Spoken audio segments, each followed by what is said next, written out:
What I want you to be thinking of, our reading this week had to do with the use of strategic activity. So I want us to really be thinking in terms of strategic activity and thinking about what is the evidence we see in our running record. So today we had 2 students go behind the glass, and our real big focus was on working towards independence. We're getting towards the end of the lesson series for some of our students, and so we want our teachers to be really thinking about what the children are doing independently, what types of strategic activity they're using, because the end goal is for children to be independent in the classroom. So that's kind of what our big idea of what we're trying to focus on today during our lesson. So sometimes the meaning and structure are lacking.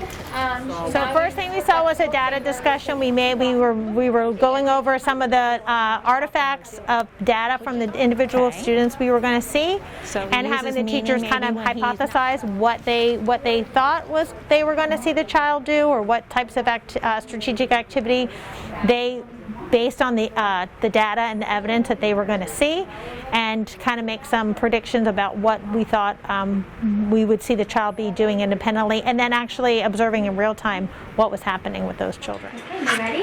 The sky is falling. It's a lot easier to talk about what you're going to do versus actually doing it in real time or being responsive. So that's really the purpose of when we watch the glass, is to be thinking about what we're noticing and getting the teachers to become more aware of how to become more responsive in their teaching with their students. So now it's really about getting them to think about what they're seeing, what they're thinking, why, and the why behind what the teacher's doing, because that's, again, we always want teachers to be aware of their why. So why are you doing this for this child, right? Under what conditions is it that we're going to do something? They should always have a rationale and an understanding why they're doing what they're doing. Where does she go? With Daisy, her focus definitely is on structure, so getting her to hear different language structures and putting it in her ear and then having her repeat it. And even if she doesn't read it the way the structure is in the book, repeating it again just so she has multiple opportunities to hear it correctly. Just with her oral language and being English is her second language, she needs more exposure than a typical child may. She ran all the way home. You say it. All the way home. Yeah. So Daisy did just great. She the little pictures seemed to help her, and definitely hearing it again. I'd say the new book definitely was a successful read, and we'll see how she does tomorrow. For one, Daisy, weren't you just reading books with like 3 or 4 words on each page? And now she reads books that the whole page is filled with words. So the amount of reading, her reading vocabulary, the words she knows has increased greatly. Daisy, do you have fun with Mrs. Ahern?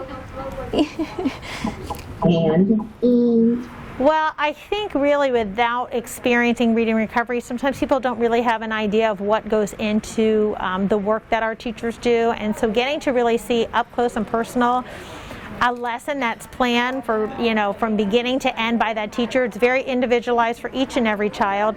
And to see the type of discussion and collaboration that happens amongst the teachers, it's the most powerful professional development I have ever experienced or been a part of. And I think principals want to see that their teachers are becoming empowered with their knowledge, and that they can share that knowledge not just with our reading recovery teachers group, but also at their schools, and become those literacy leaders that we know they're going to grow into being.